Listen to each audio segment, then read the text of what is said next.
So the question is asked in the React interview that how will you display different images at the same place depending on the screen size.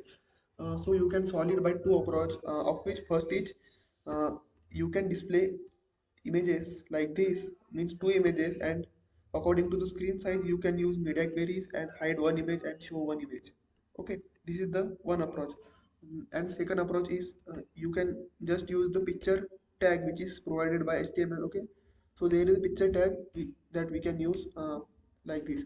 This is a picture tag which has source tag inside it and an image tag. Okay, you can use multiple source in a single picture and single image. Okay, so source tag will take src set as a source of the image and media as the media query.